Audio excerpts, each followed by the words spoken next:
సద్గురుదేవ్ key జై. భక్త జనావళికి ప్రార్థన. సత్సంగము ప్రారంభమవుతున్నది. దయచేసి సత్సంగ స్థలముపై శాంతిపూర్వకంగా కూర్చొని శ్రద్ధతో సత్సంగం వినండి. పరమేశ్వరుని ప్రియమైన ఆత్మలతో మరలా నివేదిస్తున్నాను. సత్సంగము ప్రారంభమవుతున్నది. దయచేసి సత్సంగ స్థలముపై శాంతిపూర్వకంగా కూర్చొని శ్రద్ధతో సత్సంగాన్ని వినండి. సత్ సాహిబ్. దర్శకులారా, జగద్గురు సంత్ రాంపాల్జీ మహారాజ్ గారి అద్భుతమైన అలౌకిక సత్సంగ ప్రవచనాలు భారతదేశంలోనే కాదు, మొత్తం విశ్వంలో ఒక ఆధ్యాత్మిక జ్ఞానప్రకాశాన్ని తీసుకొస్తోంది.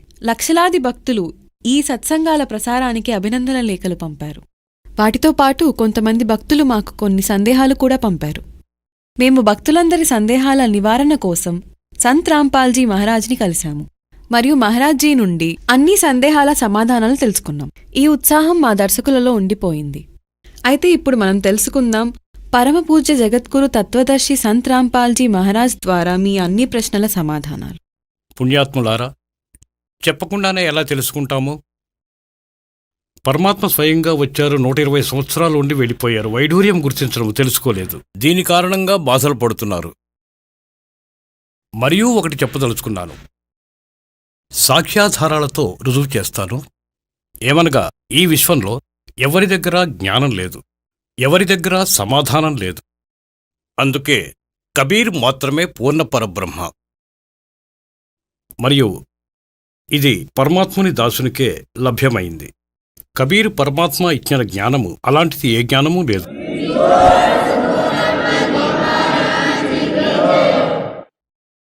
పరమపిత పరమాత్మ పూర్ణ బ్రహ్మ, సమస్త సృష్టి రచనాకారుడు కబీర్ భగవానుడే మనందరి జీవాత్మలపైన ఒక విశేషమైన కృప చేశారు. వారే స్వయంగా వచ్చి మనకు ఈ జ్ఞానాన్ని బోధించారు. మనము ఎందుకు జన్మిస్తున్నాము, ఎందుకు మరణిస్తున్నాము, ఏ సంపద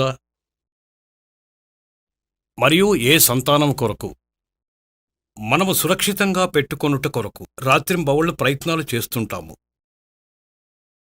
మరియు మన కళ్ల ముందే ఇదంతా నష్టమైపోతూ ఉన్నది. ఇది ఏమి కథలా ఉంది? పుణ్యాత్ములారా, మనకు ఎవరూ ఈ జ్ఞానాన్ని ఇచ్చినవాళ్లు లేరు. ఈ కారణంగా మనకు ఎటువంటి వికల్పాలు కనబడటం లేదు. మనమే ఇది చివరిదిగా, ఫైనల్గా భావించి జనన మరణాలు జరుగుతాయి. నేడు అనుభూతి కలుగుతుంది.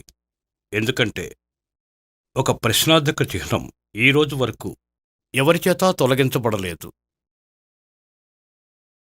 మనం ఎందుకు పుడతాము, ఎందుకు మరణిస్తాము? మనం ఎంత అద్భుతమైన కుటుంబాన్ని చేసుకుంటాము, వారితో ఎంత ప్రేమగా ఉంటాము, పైగా మోహం ఉంటుంది. కానీ ఒక్క క్షణంలో అవన్నీ చెదిరిపోతాయి. ఈ విషయంలో మనం చింతిస్తూ ఉంటాము, ఆలోచిస్తూ ఉంటాము, అందరికీ ఇలా అవుతుందా? ఇదొక పరంపరగా భావించి ఇలాగే జరుగుతుంది అనుకుంటూ మన కర్తవ్యాన్ని నిర్వహించుకుంటూ సాగాలి. ఎటువంటి పనులు చేస్తున్నాము? కోటలు కడుతున్నాము, బంగ్లాలు కడుతున్నాము, వాహనాలు కొంటున్నాము. ఇక చనిపోండి. ఇది ఎటువంటి కార్యం? ఇవన్నీ మనకు జరుగుతున్న సంఘటనలు మనం ప్రతిరోజు చూస్తూనే ఉన్నాం. ఏదో ఒక గ్రామంలో లేదా ఏదో ఒక ఇంట్లో మనకు స్వయంగా ఇటువంటి సంఘటనల్ని ఎదుర్కోవలసి వచ్చింది. ఇదంతా ఎందుకు జరుగుతుంది? అయితే దీనికోసమే ఆ పరమాత్మ స్వయంగా వచ్చి జ్ఞానబోధ చేస్తారు. ఏమనంటే, ఈ తప్పుడు లోకానికి వచ్చావు. జనన మరణ రోగాలను దూరం చేసుకునే మార్గం ఏదైతే ఉందో అది పద్ధతి, నిజమైన భక్తి అని స్వయంగా పరమాత్మ వచ్చి చెప్తాడు. దీనికోసం వారు స్వయంగా సశరీరులై వస్తున్నారు, ఎక్కడైతే పరమాత్ముడు ఉంటున్నాడో. అయితే పరమాత్ముడు మనకి ఏం జ్ఞాపకం చేస్తున్నాడంటే, గతంలో కొంత భవిష్యత్తును పరిశీలించి చూడు. మీరు కేవలం వర్తమానానికే పరిమితమై ఉన్నారు. ఒకవేళ మనం గతంలోకి వెళ్తే, బ్యాక్‌లో చూస్తే, అయితే ఏమి తెలియచేస్తున్నారు పరమాత్మ? స్వయంగానే వచ్చి తన ప్రియమైనటువంటి ఆత్మ గరీబ్ దాస్ గారికి జ్ఞానాన్ని ఇచ్చాడు. भाई आग गए ना बावड़े ముందు అంటే గతంలో వెళ్ళిపోయిన వాళ్ళు आगे गए ना बावड़े ये रहते भी सब जाही बिन साहिब की बंदगी कहीं ठोर ठिकाना नहीं. తాత ముత్తాతలు గతించారు. వారి నామరూపాలు ఎక్కడా లేవు. ఇప్పుడు మనకు తెలియదు వారు ఏ ప్రాణి శరీరంలో ఉండి బాధని అనుభవిస్తున్నారు. వారు ఈ ఆశతోనే కూర్చున్నారు కులం కొనసాగుతుందని. వారి కులం కూడా పోయింది. వారికేం మిగిలింది? ఇంకా వారికి ముందున్న వంశం కూడా మొత్తం అంతరించిపోయింది, నామరూపాలు కూడా లేకుండా. ఇప్పుడు పరమాత్ముడు ఏం చెప్తున్నాడంటే, మనకి తెలియచేసేందుకు क्या मांगो कुछ थिर न रहाई ये देखत नैन चला जग जाई एक लख पूत सवा लख नाती उस रावण के दीवान बाती. మీరు ఒక్క సంతానం పొందినందుకే అలా 2 రోజులు అభినందనలు తెలియజేసుకుంటారు. పరమాత్మ చెప్తున్నారు, రావణునికి 1 లక్ష పుత్రులుండేవారు. ఈరోజు దీపం పెట్టేవారు ఒక్కరు కూడా మిగలకుండా పోయారు. అతని నామరూపాలు, వంశము సమాప్తమయ్యాయి. రావణుడు అంతరించాడు, రాజ్యము అంతరించింది. కాబట్టి పరమాత్ముడు మనకి ఇది గుర్తు చేయాలనుకుంటున్నారు. ఇది మీకేం జ్ఞాపకం చేస్తుందంటే, గతంలో అంటే ముందు ఏం జరిగిందో దాని పరిణామమే ఈ దశ. ప్రస్తుతం మీరు గమనిస్తూనే ఉన్నారు. ఇక్కడ ఏ ప్రాణి కూడా సుఖంగా లేదు. ఇంకా అందరికీ ఆశ, కోరిక ఉంది. నేను కోటీశ్వరుని కావాలని, మరింత సంపన్నుడు అవ్వాలని, పెద్ద ఇల్లు కట్టాలి, ఒక కారు కొనాలి, ప్రపంచంలో నాకు గౌరవం ఉండాలి.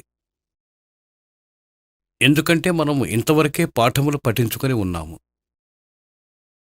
అయితే పరమాత్మ చెప్తున్నారు, ఇవన్నీ జరిగాయి, ఇలాంటివి చాలా ఉన్నాయి. ఎవరి దగ్గరైతే మేడలున్నాయో వారి పూర్వజన్మ సుకృతాన్ని బట్టి పెద్ద పెద్ద కార్లున్నాయి, గొప్ప గొప్ప సంపదలున్నాయి.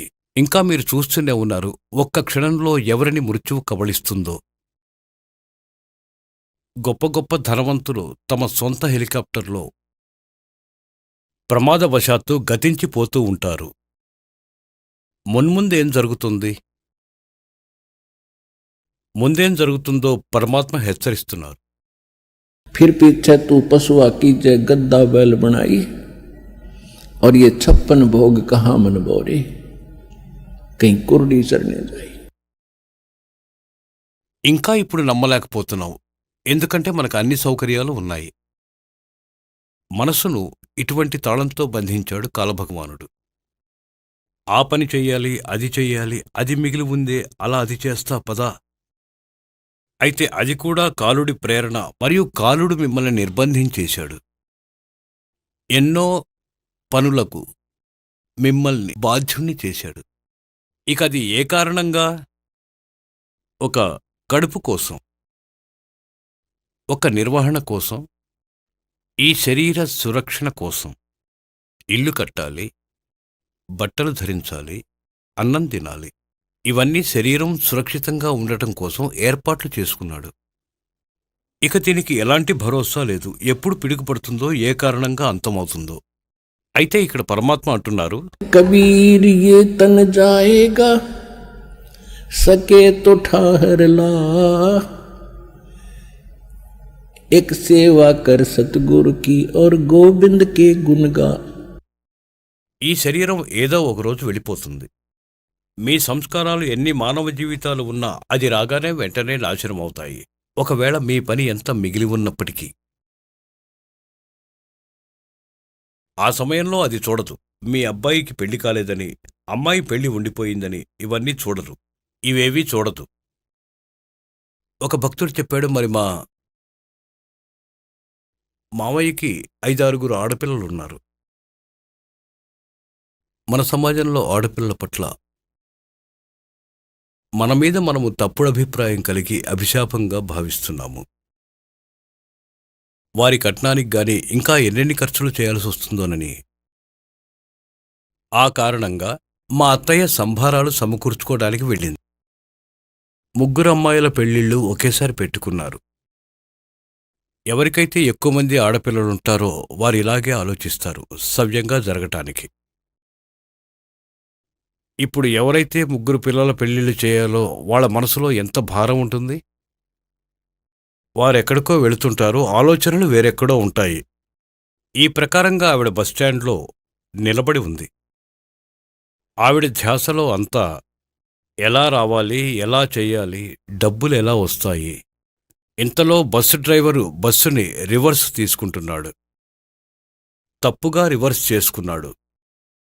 ఇక ఆ తల్లి బస్టాండ్లోని పిల్లరు మరియు పిల్లరుకి బస్సుకి మధ్యలో నలిగిపోయింది.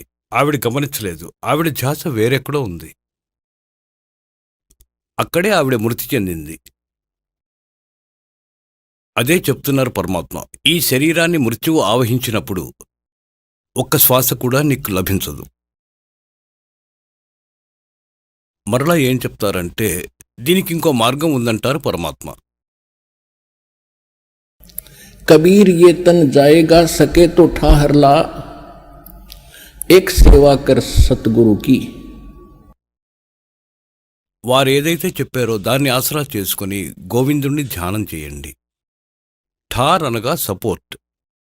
పరమాత్మ అంటారు, ఈ మానవ జీవితము సమయం వచ్చినప్పుడు సమాప్తమైపోతుంది.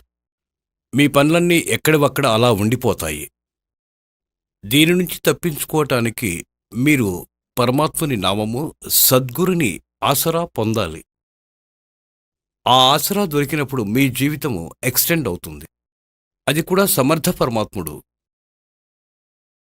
కబీర్ భగవానుడి శరణాగతికొస్తేనే ఆ ఆసరా దొరుకుతుంది.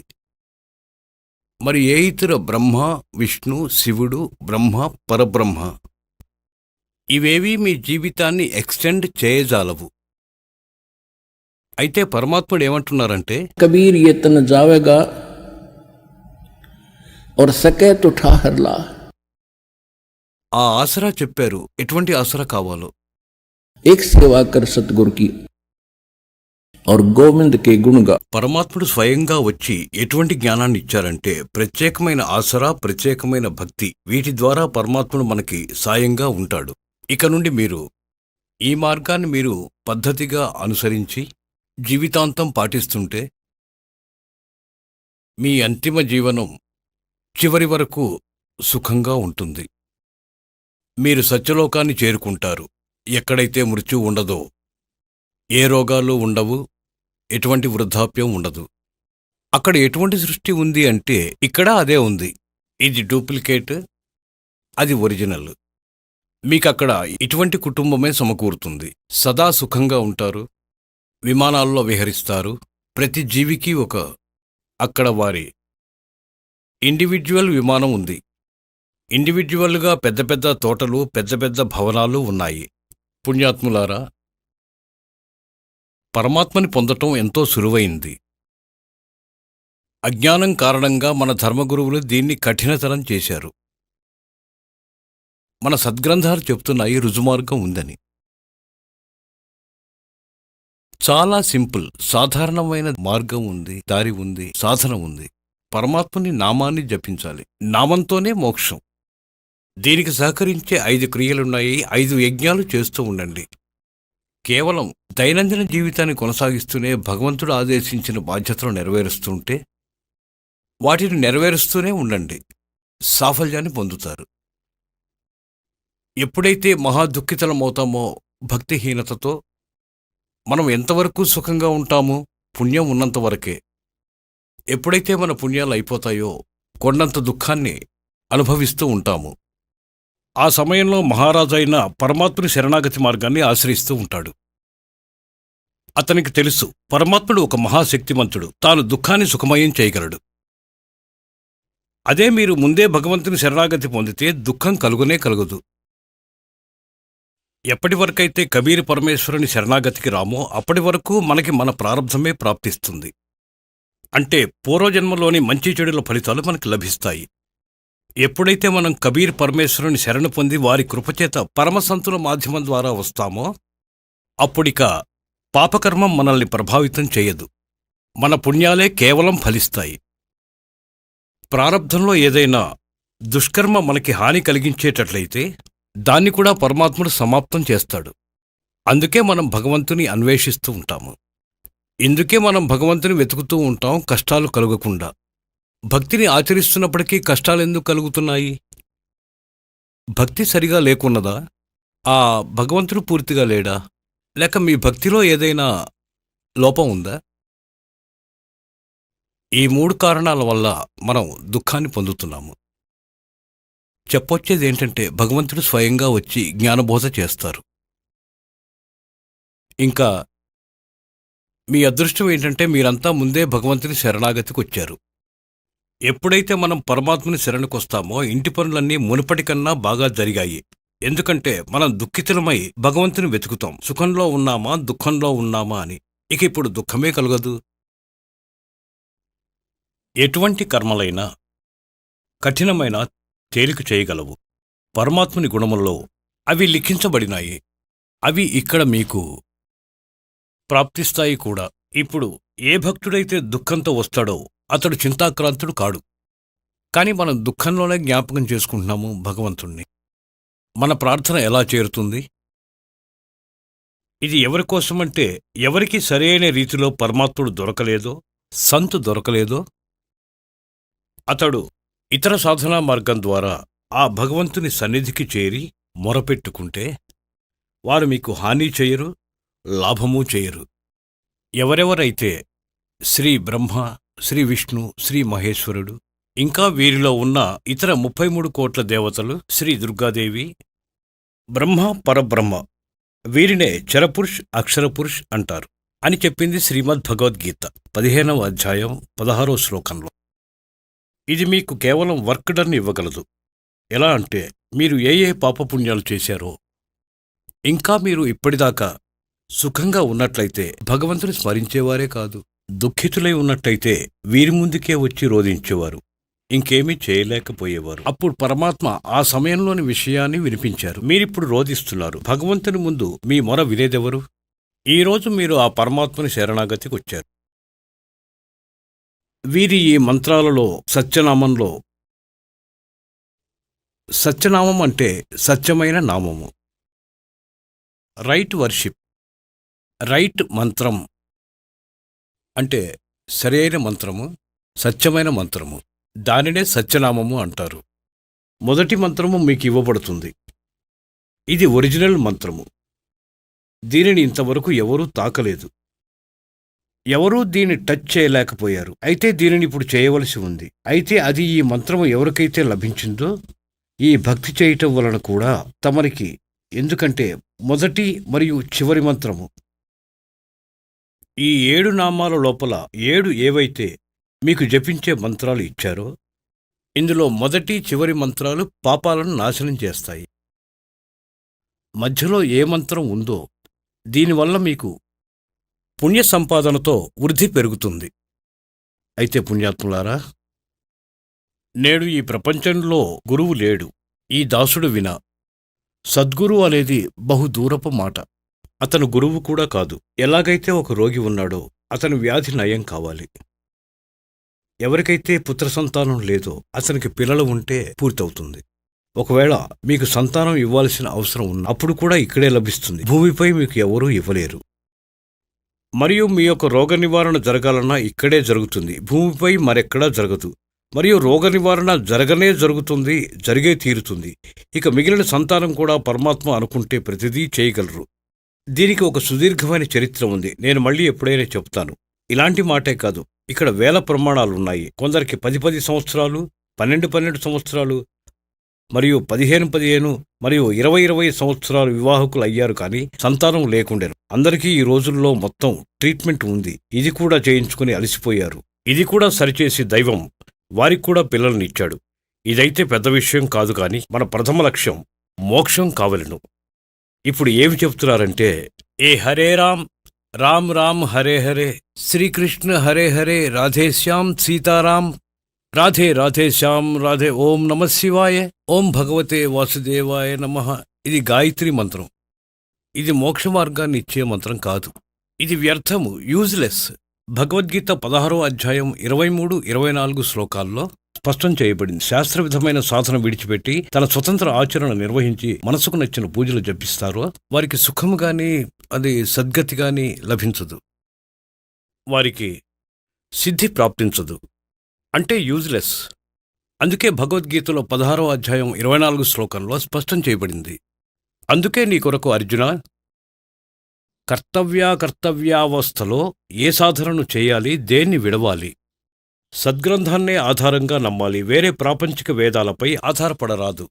కాబట్టి శ్రీమద్భగవద్గీత ఆధారమై ఉంది మన భక్తికి. పవిత్ర వేదాలు మనకి ఆధారమై ఉన్నాయి భక్తికి, సాధనకి. కానీ పురాణాలు మనకు సహాయంగా ఉన్నాయి ఆధ్యాత్మిక జ్ఞానాన్ని అర్థం చేసుకోవటానికి. అయితే పురాణాల్లో ఉన్న వేదాల్లో ఏ భక్తి ఉందో అది వేదాలకు, గీతకు చెందినదై ఉన్నది. అవి వాటి నుండే గ్రహిస్తాము. మిగిలిన వేరే ఇతరాలు వాటిలో ఉన్నాయి. వక్తలైన ఋషులు, పురాణ వక్తల స్వీయ జ్ఞానం అవి వేదాలతో, గీతతో సరిపోలవు. వాటిని మనం ఎంతమాత్రం స్వీకరించరాదు. ఇప్పుడు గీతా జ్ఞానదాత చెబుతున్నారు, నాది కేవలం ఓం అక్షరమే, నథింగ్ ఎల్స్. వేరే ఇతర జపమేదీ లేదు. ఇది కాకుండా వేరే మంత్రాన్ని జపిస్తే అది వ్యర్థభారమవుతుంది. అది కంకర రాళ్లను సేకరించడమే కాని వజ్రం కాదు. ఇది బ్రహ్మస్థాయికి చెందినది. ఎవరు దీన్ని సాధన చేస్తారో వారు అంత్య సమయంలో శరీరాన్ని వదిలిపోతారో వారికి పరమగతి ప్రాప్తిస్తుంది. పరమగతి ఏంటంటే బ్రహ్మలోకము. భగవద్గీత 8వ అధ్యాయం 16వ శ్లోకంలో ఏమన్నారంటే, బ్రహ్మలోక పర్యంతం వెళ్లిన అందరూ పునరావృత్తులవుతున్నారు. ఇప్పుడు భగవద్గీత 17వ అధ్యాయం 23వ శ్లోకంలో ఏమన్నారంటే, ఆ సచ్చిదానంద ఘన బ్రహ్మను పొందేందుకు 3 మంత్రాలను జపించాలని నిర్దేశించబడింది. Nothing else. నిర్దేశించటం అనేది నథింగ్, అది సింపుల్ డైరెక్షన్ మాత్రమే. ఇది ఇప్పుడు చూద్దాం. 17వ అధ్యాయంలో 23వ శ్లోకం శ్రీమద్ భగవద్గీత. ఇప్పుడు ఇది 17వ అధ్యాయం. 17వ అధ్యాయంలో 23వ శ్లోకం. ఓం తత్సత్ ఇతి నిర్దేశః బ్రహ్మణా త్రివిధా స్మృతః బ్రహ్మణా తేన్ వేదః చ యజ్ఞ చ విహిత పురా. ఓం ఓం తత్ తత్ సత్ సత్. ఇలా ఈ 3 విధాలుగా సచ్చిదానంద బ్రహ్మ ఆ పరబ్రహ్మ మంత్రంగా చెప్పబడింది. ఇప్పుడు సచ్చిదానంద పరబ్రహ్మ పరమాక్షర బ్రహ్మ మంత్రం ఓం. సత్ సత్ దాన్ని పొందేందుకు సరైనది ఓంకారం పుణ్యాత్ములారా. ఇక తత్ అనేది అక్షర పురుషునిది. సత్ అనేది పరమాక్షర బ్రహ్మ కోడ్ వర్డ్, సాంకేతిక పదం. ఓం మరియు సత్ సాంకేతిక పదాలు రెండూ కలిసి సత్యనామం అవుతుంది ఈ 2 అక్షరాలతో. ఎవరెవరికైతే మోక్షం దొరికిందో ఆ మహాపురుషులు ఈ సత్యనామాన్ని జపించారు. ఇక సత్యం అనేది సారనామ సంకేతం. అది కూడా ఇంకో వేరే మంత్రం. అది సాంకేతిక కోడ్ వర్డ్ ఈ దాసుని వద్ద ఉంది. ఈ ప్రపంచంలో ఇంకెక్కడా లేదు. మహారాజ్జీ, మేము విన్నాము మీరు శ్రీ బ్రహ్మ, శ్రీ విష్ణు, శ్రీ శివ దేవతల పూజలని విడిపిస్తున్నారు. ఇది ఉచితమేనా? బ్రహ్మ, విష్ణు, మహేశ్వరులను విడవటానికి మనమేమైనా చిన్నపిల్లలమా? కబీర్ పరమాత్ముడు ఆదరణీయ గరీబ్ దాస్ గారిని సత్యలోకాలకు తీసుకెళ్లారు. అక్కడి పరిస్థితుల్ని పరిచయం చేసి, స్థితిని పరిచయం చేసి, బ్రహ్మ, విష్ణు, మహేశ్వరుల పరిచయం చేయించి వదిలారు. దాని తర్వాత వారేమన్నారంటే, तीनों देवा कमल दल बसे ये ब्रह्मा विष्णु महेश प्रथम इनकी वंदना फिर सुन सतगुरु उपदेश. ఆయన అన్నారు, బ్రహ్మ, విష్ణు ఈ 3 దేవతలు మన కమల దళంలో నివసిస్తారు. మన కమలంలో ఈ దళం లోపల ఉంటారు. ఇక ముందుగా ఈ దేవతా ప్రార్థన చేసి ఈ మంత్రం ఏదైతే ఉందో మనం దీనిని సాధన చేస్తాము. और फिर सुन सतगुरु उपदेश. ఇక సద్గురుని జ్ఞానాన్ని వినండి. ఇంకా దాని కంప్లీట్ కోర్స్ తీసుకోండి. అప్పుడు ఇది సార్థకమవుతుంది. ఇప్పుడు బ్రహ్మ, విష్ణు, మహేశ్వరులు మన శత్రువులు కారు. చాలామంది అంటారు. అయితే మీ యొక్క గురువుగారైతే బ్రహ్మ విష్ణు మహేశ్వరులను విడిపిస్తారు. బ్రహ్మ విష్ణు మహేశ్వరులను మనం విడిపించగలమా? ఎలా అయితే ఊర్ధ్వమూలం అధశాఖం, పైకి వేర్లు, కిందికి 3 గుణాల రూపమైన కొమ్మలు, తలకిందులుగా వేలాడదీయబడిన సంసార రూప వృక్షం ఉంది. అయితే ఇప్పుడు ఇందులో ఉన్నదేంటి? పైకైతే వేర్లు ఉన్నాయి, అది పూర్ణ పరమాత్మ. క్రిందికి సంసార వృక్ష కొమ్మలున్నాయి. ఎవరైనా కొమ్మల్ని నరికేస్తారా బుద్ధిమంతుడైన వ్యక్తి? చెట్టు కొమ్మల్ని ఎవరైనా నరకమని చెప్తారా? వాటిని కోసి అవతల పారేయండి. ఇక మిగిలిన దుంగలతో మనం ఏం చేస్తాం? చెప్పదలుచుకున్న భావం ఏంటంటే, పరమాత్ముడు ఏం చెబుతున్నారంటే, భక్తి అనబడే మొక్కకు బీజం వెయ్యాలి. మనం నర్సరీ నుంచి ఒక మొక్కను తెచ్చాము. ఎలా నాటుతాము? గుంత తవ్వుతాము. ఆ గుంత లోపల వేరున్న వైపు నేలలో పాతిపెట్టి మట్టి కప్పి ఆ వేర్లకు నీటిని అందిస్తాం. అంటే మనం మూలాలనే వేర్లను పూజిస్తే ఆ మొక్క మహావృక్షం అవుతుంది. దాని కొమ్మలు బహుబాగా విస్తరిస్తాయి, 3 గుణ రూప శాఖలుగా. ఇక ఆ శాఖలకు ఫలాలు కాస్తాయి. ఫలాల కోసమే కదా ఈ ప్రాసెస్ అంతా. పండ్లను పొందటం కోసమే కదా మనం మొత్తం ప్రక్రియను అనుసరిస్తున్నాము. పండ్లను పొందడం కోసం మనం చేస్తున్నాం కాబట్టి వాటిని మనం విరగొట్టలేము. అకార్డింగ్ టు ద స్పిరిచువల్ చేయాలి. ఈ శాస్త్రాలను అనుసరించి చూద్దాం. ఇది అర్థం చేసుకోండి. ఇది బుద్ధిస్థానము. వేర్లను కుండీలో అంటే మట్టిలో ఉంచాము. అణిచిపెట్టి సాగు అనే పూజను ప్రారంభించాం. సంసార రూప వృక్షానికి ఈ వేర్లే కబీర్ పరమాత్ముడు. ఇప్పుడు మనం ఈ వేర్లను పూజించాలి. ఈ బ్రహ్మ విష్ణు మహేశ్వరులను మనం పూజించకూడదు. మనం ఏం చేస్తున్నాం? ఇక చెప్పండి, పిల్లల్లాంటి పనులు చేస్తున్నాం. నవ్వు రావట్లేదా? మనం ఇలాంటి పనులు చేస్తున్నాము, వ్యతిరేకమైన పనులు చేస్తున్నాం. మనం బ్రహ్మ విష్ణు మహేశ్వరులను ఇష్టరూపంలో పూజిస్తున్నాం. కుండీలో పెట్టాము బ్రహ్మ విష్ణు మహేశ్వరులను మరియు పూజ చేస్తున్నాము. మరి ఇలాంటి పూజలు చేస్తే కాబట్టి ఏం చెప్తారు? ఎవరైనా తెలివిగల వ్యక్తి ఇలా చేయమని చెప్తాడు. అతడు అంటాడు, అరే పోయా అవతలకి, జాగ్రత్త. ఏం చెప్పొచ్చో? ఇప్పుడు చూడండి, మనం వేర్లను వదిలిపెట్టాం. వేర్లు పైనే ఉండిపోయాయి. భక్తి రూపమైన వృక్షము ఎండిపోయింది. ఇది యూజ్లెస్. శాస్త్ర విధానాన్ని విడిచిపెట్టి ఇది శాస్త్ర విరుద్ధమైన సాధన. తలక్రిందులుగా నాటిన భక్తి రూపంలోని వృక్షము. ఇక నేను ఇలా చేయమని చెప్పాను కాబట్టి ఇందులో కబీర్ సాహెబ్ పూజలు చేస్తే మళ్లీ మన శాస్త్రానుకూలమైన కర్మలు జరుగుతాయి. శాస్త్రాల అనుకూలంగా సంస్కారం అవడం వలన ఈ ఫలాలు బ్రహ్మ విష్ణు మహేశ్వరులు మాత్రమే ఇవ్వాలి మనకు. ఎందుకంటే వీరు ఇక్కడి అధిపతులు. ఇప్పుడు వీటి రుజువులను చూద్దాం. పుణ్యాత్ములారా, పరమాత్ముడు ఏమంటున్నాడంటే, సాధనను సరిగా చేయండి, ఇక మీకు లాభం జరుగుతుంది పూర్తిగా. ఇప్పుడు మీరు చేస్తున్న సాధన ద్వారా వారు మీకేమీ ఇవ్వజాలరు. ఇప్పుడు ఎలాగంటే, మీరు ఒక ఫ్యాక్టరీ యజమాని వద్ద పనిచేస్తున్నారనుకోండి. పని ఎవరిదైతే చేస్తున్నారో మీ హాజరీ నమోదయ్యి జీతం రూపంలో క్యాషియర్ దగ్గరకు వస్తుంది, అకౌంటెంట్ దగ్గరకు వస్తుంది. అకౌంటెంట్ మీకు జీతం ఇస్తారు. ఇంకా ఆ క్యాషియర్ కానీ వారిచ్చేది మీ వర్క్ డన్. అది కూడా ఆ యజమానికి కూలీ చేసినట్లయితేనే. మీరేమో ఆ అకౌంటెంటు క్యాషియర్ల వాళ్ళ ప్లేట్లు చెప్పులు శుభ్రం చేస్తున్నారు అసలు పనిని వదిలిపెట్టి. వాళ్ళేమిస్తారు? బూడిదే. పైగా ఏమంటారంటే, కనీసం ఛాయ్ కూడా తాగించం, పోయిరా. పూజ చెయ్యాలి, కూలి చెయ్యాలి. పరమపిత కబీర్ సాహెబ్ని ఇష్టదైవంగా పూజించాలి. ఇంకా మళ్ళీ దానితో మనకు శాస్త్రానుకూలమైన ఏ శుభ సంస్కారాలైనా ఇప్పుడే ఇక్కడే ఎప్పటి వరకైతే మీరిక్కడుంటారో అయితే ఇది ఇక్కడెంతో ముఖ్యం. వీరు మన వర్క్ డన్ ఇవ్వాలి. ఎలాంటి కర్మలు చేస్తామో అలాంటి ఫలాలు ఇవ్వటం వారి భగవంతుని తుది నిర్ణయం. కాబట్టి ఈ భగవంతుడు వర్క్ డన్ మాత్రమే ఇవ్వగలడు, దీంట్లో యాడ్ చేయలేడు. కాని ఫ్యాక్టరీ యజమాని ఇష్టానుసారం బహుమతులు ఇవ్వగలడు. అంటే పరమాత్ముడు మన యజమాని ఏదైనా ఇవ్వగలడు. ఇప్పుడు మరికొంత చూపిస్తాను, ఎందుకంటే కాన్సెప్ట్ దీంతో ముడిపడి ఉంది. గీతలో 3వ అధ్యాయంలో, ఇక్కడ శ్రీమద్ భగవద్గీత 3వ అధ్యాయంలోది మీకు చూపిస్తాను. 10వ శ్లోకం నుండి 15వ శ్లోకం వరకు. ఇది చూడండి. శ్రీమద్ భగవద్గీత 3వ అధ్యాయం 10వ శ్లోకంలో 10వ శ్లోకంలో ప్రజాపతి బ్రహ్మ కల్పం ఆరంభంలో ఈ యజ్ఞ సహితంగా ప్రజలను సృష్టించి ఏం చెప్పారంటే, మీరు ఈ యజ్ఞం ద్వారా, యజ్ఞం అంటే ధార్మిక అనుష్ఠానం, శాస్త్రానుకూలంగా వృద్ధిని పొందుతారు. ఈ యజ్ఞం మీకు ఇష్టకామ్యాలను సిద్ధింపచేస్తుంది. 11వ శ్లోకం చెప్పేదేంటంటే, యజ్ఞం ద్వారా దేవతలను ఉన్నతులను చేయండి. ఇంకా ఆ దేవతలు మీకు ఉన్నతిని కలిగిస్తారు. ఈ విధంగా నిస్వార్థ భావంతో ఒకరికొకరు ఉన్నతులైతే మీకు శుభం కలుగుతుంది. 12వ శ్లోకంలో యజ్ఞం ద్వారా కీర్తింపబడిన దేవతలు, చెప్పండి, ఆ దేవతలని పట్టుకొచ్చి పెంచుదామా, పైకి లాగి పెంచుదామా? ఇప్పుడు ఈ విధి చెప్పనే చెప్పింది. శాస్త్రానుకూల సాధన ద్వారా వేర్లను పూజించినంతలే ఈ ముగ్గురు దేవతలు తీర్చిన శాఖలుగా పెరుగుతాయి, పెరిగి పెద్దవై ఫలాలనిస్తాయి. యజ్ఞం ద్వారా, శాస్త్రానుకూల సాధన ద్వారా పెరిగిన అంటే ఉద్భవించిన దేవతలు, ఈ 3 శాఖలు మీకు అడగకుండానే ఇష్టకామ్యాలను ఖచ్చితంగా ఇస్తుంటారు.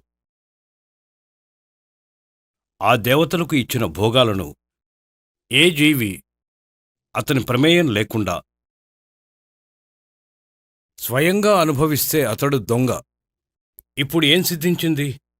ఇప్పుడు మనం ఎలా అయితే మూలాల్ని పూజిస్తున్నామో, అంటే వేర్లను పూజిస్తే కొమ్మలు పెరుగుతాయి. ఈ దేవతలు పెరిగి ఈ ఫలాలతో విరాజిల్లుతాయి. ఈ కొమ్మలు అడగకుండానే ఇస్తాయి వాటంతటవే. ఎందుకంటే మనం మూలాలను పూజిస్తున్నాం కాబట్టి. అవి వాటి అధీనంలో లేవు అనే యథార్థం ఇది. అందుకే మనకు ఫలాలు ఇచ్చి తీరాల్సిందే. మరి ముందుకు చూస్తే దానధర్మాలు చేయకపోతే అతను దొంగ. అతడు మళ్ళీ తానే అనుభవిస్తాడు. గురువుకు ఇవ్వనిదే, అంటే ఎటువంటి దానాలు చేయకుంటే మరి దొంగలే. 13లో అంటున్నారు, యజ్ఞంలో మిగిలిన అన్నాన్ని తినేవాడు శ్రేష్ఠ పురుషుడు. అన్ని పాపాల నుంచి విముక్తుడవుతాడు. ఇంకా ఏ పాపులైతే తమ శరీర పోషణ కోసమే అన్నం వండుకుంటారో వారు పాపాన్నే భుజిస్తారు. దీని తాత్పర్యం ఏమిటంటే, ఇప్పుడు పుణ్యాత్ములారా, ఇక్కడ సత్యలోకాశ్రమం బర్వాలా, జిల్లా హిసార్, హర్యానాలో ప్రపంచవ్యాప్తంగా ఈ ప్రదేశం, ఇక్కడ శాస్త్రానుకూల సాధన జరుగుతుంది.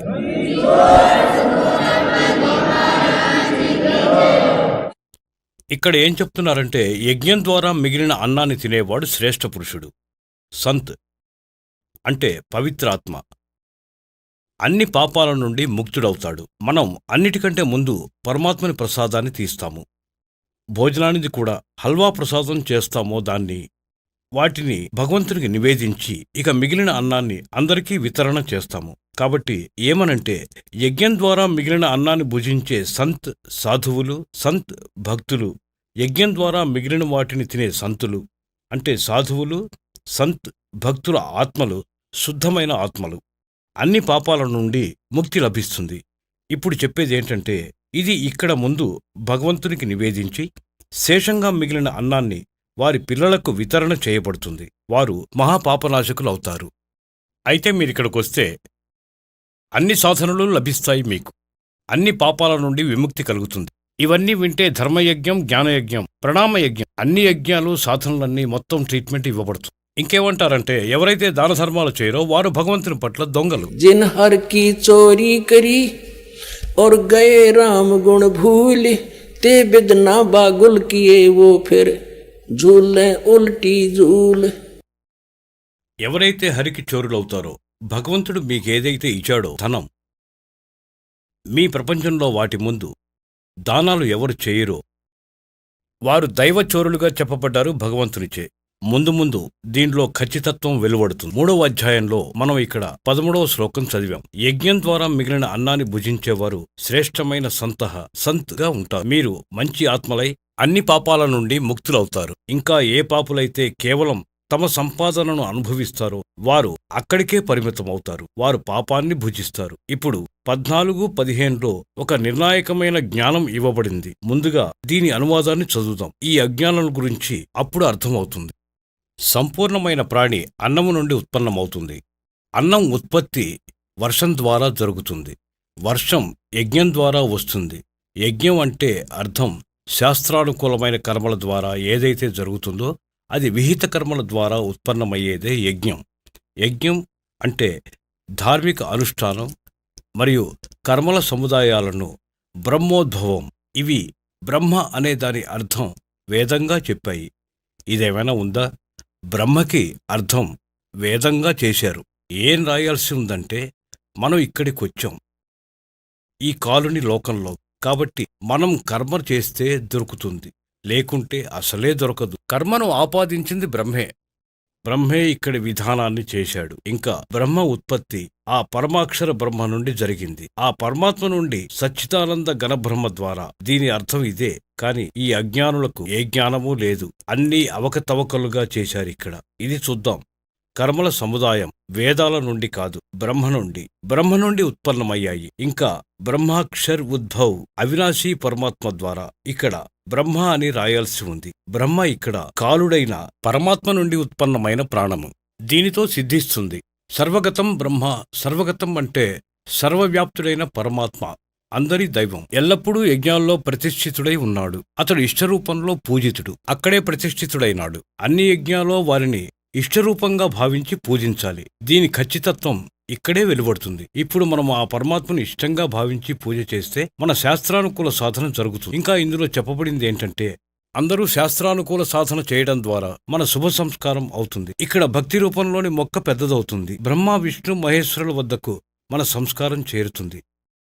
ఇంకా ఇక్కడ అడగకుండానే మీకు ఇస్తారు, పుష్కలమైన ఫలాలతో ఉన్న కొమ్మలు ఇచ్చినట్లుగా. కాబట్టి మీరు తింటారు, మీ బంధువులు తీసుకెళ్తారు, పక్కింటివారు కోసుకెళ్తారు, అయినా తరగవు. అంటే ఈ విధంగా మన ఈ సంపూర్ణ భక్తి కర్మ పూర్తవుతుంది.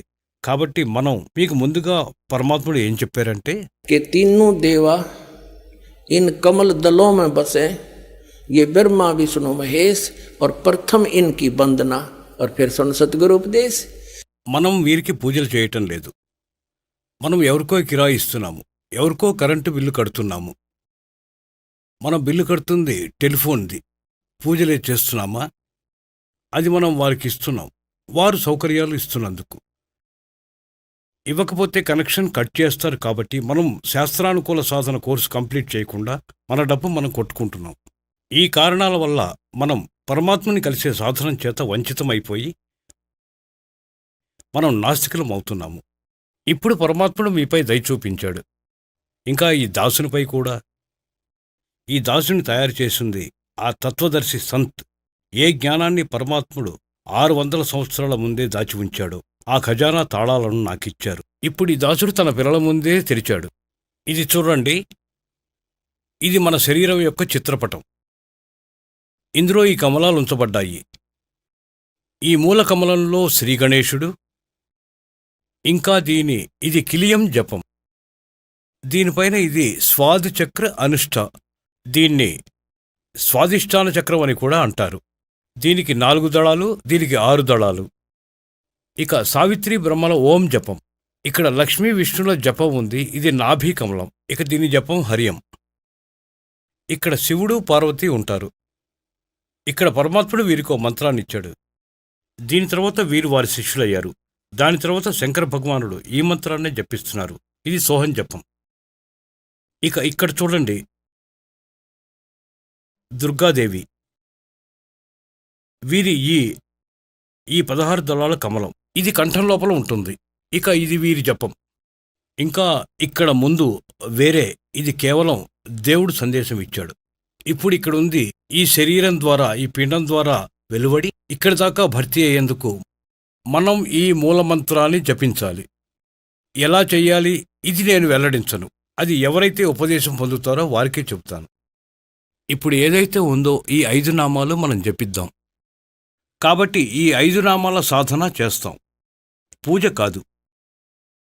ఇప్పుడు మనం ఈ దేవుళ్ళ రుణం తీసుకున్నాం, ఇక్కడే ఇరుక్కుంటున్నాం, వీరితో లాభం పొందుతున్నాం, మనం రుణపడిపోతున్నాం. ఈ మంత్రం ద్వారా మనం వీరి రుణాన్ని తీర్చుకుందాం. ఇంకా ఇది ఈ దేవతల మూలమంత్రం. దీనితో లాభం పొందేందుకు ఏ విధంగా ఒక దున్నపోతు ఉంటుందో లేదా ఎద్దు ఉంటుందో దానిని ఖాగడని పిలుస్తారు. మనం ఇక్కడ అప్పుడప్పుడు అంటూ ఉంటాం, దానికి ఒక మంత్రం ఉంది. దాన్ని దున్నపోతూ అని అంటూ ఉంటే అస్సలు వినదు. ఒక్కసారి దానికి చెప్పు హుర్ర్ అని, అది అలా చూస్తుంది, ఇష్టం వచ్చినట్టు పారిపోతుంది అటువైపుకి. దున్నపోతుకి వేరే పేరు ఉంది మరియు మూలమంత్రం ఉంది. దానిని పట్టుకుని లాగితే ప్రభావితం అవుతుంది. కాబట్టి ఈ మంత్రం మూలమంత్రం. వీటికి దేవతలు వశమై ఉన్నారు. ఇది మీ వైపుకి ఆటోమేటిక్గా ఆకర్షితం అవటం ఆరంభమవుతుంది. ఇంకా మీకు సంపూర్ణ లాభప్రాప్తి మొదలవుతుంది. కాబట్టి ఈ ప్రకారంగా ఈ విధమైన సాధన ఈ పద్ధతిలో ఉంది. ఇది వేదాలను అనుసరించి, అంటే గ్రంథాలలో ఇది సహజ సాధన, సింపుల్ వర్షిప్. ఇంకా వీళ్ళ హఠయోగ జ్ఞానంతో దీన్ని ఇంత కఠినతరం చేశారు. కొందరు తపస్సు చేస్తారు నిలబడి, తలక్రిందులుగా, పైకి కాళ్ళు క్రిందికి తలతో. కొందరు వ్రతాలు పెట్టుకుని, కొందరు పర్వతాల్లోకి వెళ్తారు భగవంతుని శోధించేందుకు. కొందరు ఇంకా వేరే మంత్రాలు చేస్తారు. హరే కృష్ణ కృష్ణ కృష్ణ, హరే హరే, రాధే రాధే, శ్యామ్ కలిపి. ఇది గీతలో ఎక్కడైనా ఉందా? కాబట్టి భగవద్గీతలో ఏమి రాసి ఉందో అదే భక్తికి సాధన. దాన్ని వదిలిపెట్టి మనం సాధన మంత్రం చేస్తే అది శాస్త్ర విధిని వదిలిన ఇష్టానుసారమైన ఆచరణ. అది యూజ్లెస్. భగవద్గీత అధ్యాయం 16-23 శ్లోకంలో అర్జున, శాస్త్రవిధిని వదిలిపెట్టి ఇష్టానుసారంగా ఆచరిస్తే వారికి గతిగాని సుఖంగాని ఎటువంటి సిద్ధి ప్రాప్తించదు, అంటే యూజ్లెస్. కాబట్టి గీతలో చెప్పిన విధులు, వాటిని పొందేందుకు ఉన్న మంత్రం, మళ్లీ మిగిలిన సంకేతాలు ఇచ్చి ఉన్నాయో తత్వదర్శి సంతుని అడిగి తెలుసుకో. కాబట్టి అక్కడున్నవి సాధనా మార్గాలు. 3వ అధ్యాయం 8వ శ్లోకంలో గీతాచార్యులంటారు, ఏదైతే నువ్వు ఒక స్థానంలో కూర్చున్నావో ఇది వేదజ్ఞానం. మరియు పనిని వదిలిపెట్టావు, కర్మలు ఆచరించలేదు, మరి నీ నిర్వహణ ఎలా జరుగుతుంది? ఇదైతే నిజం. శ్రీమద్భగవద్గీత 3వ అధ్యాయంలో 8వ శ్లోకంలో ఏం లిఖించబడిందో చూద్దాం.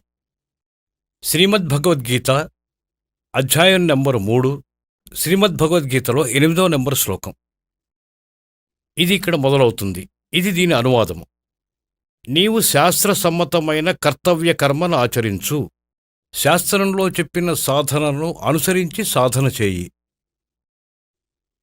ఎందుకంటే కర్మలు చేయకుండా ఉండే ఆలోచనే కర్మాచరణ. కర్మలు చేయక, అంటే ఏకాంత స్థానంలో కూర్చొని హఠయోగమే కర్మలు అనుకోవటం శ్రేష్టము. మరియు కర్మను ఆచరించకపోతే నీ శరీర నిర్వహణ కూడా జరగదు. కానీ నీ జరుగుబాటు ఎలా అవుతుంది ఒకే చోట కూర్చొనుంటే? పుణ్యాత్ములారా, ఇప్పుడు మీరు 3వ అధ్యాయం 8వ శ్లోకంలో గమనించారు కదా శ్రీమద్భగవద్గీతలో. ఇది వేదజ్ఞానం. ఎందుకంటే ఇది యజుర్వేదం 40వ అధ్యాయంలోని మంత్రం నంబర్ 15తో సరిపోలుతుంది. 6వ అధ్యాయం 16వ శ్లోకంలో మళ్లీ చెప్పబడింది, అర్జున, ఈ యోగం బాగా భుజించేవారిది కానీ అస్సలు భుజించని వారిది కానీ కాదు. ఇదేంటంటే అతిగా అనుభవించి ఆవులిస్తే అది భక్తి కాదు. అస్సలు తినని వ్రతం పెట్టుకోవటాన్ని కూడా గీత అనుమతించలేదు. ఇంకా ఈ ఏకాదశి వ్రతాలు ఎక్కడి నుండి తేబడ్డాయి? ఇంకా అతిగా శయనించే వారికి, నిద్రపోయే వారికి, అధిక జాగరణ చేసేవారికి సిద్ధించదు. ఎందుకంటే 16లో కూడా ఈ కాన్సెప్ట్ క్లియర్గా ఉంది, వ్రతాలు ఆచరించడం వ్యర్థం. ఇంకా ఏకాదశి వ్రతం చాలా మహత్యమైనదని అంటారు. కాబట్టి ఇది లోకవేదం, దంత వేదాంతం వీరిది. వీరి వేదాలు శాస్త్రవిధి రహిత జ్ఞానం. వీటిని చేయటం ద్వారా ఏమాత్రం లాభం జరగదు. భగవద్గీత 16వ అధ్యాయం శ్లోకం నంబర్ 23ని అనుసరించి మళ్లీ మనం అదే ప్రస్తావనకు వస్తాం. ఎలా అయితే 3వ అధ్యాయం 8వ శ్లోకంలో గీతాచార్యులు అంటారు, ఎలాగైతే నువ్వు ఒక స్థానంలో కూర్చున్నావు, ఇదైతే వేదజ్ఞానం. ఇంకా పని వదిలి నువ్వు కర్మ ఆచరించకపోతే నీ నిర్వహణ ఎలా జరుగుతుంది? ఇదైతే నిజమే. सारे जाओगे।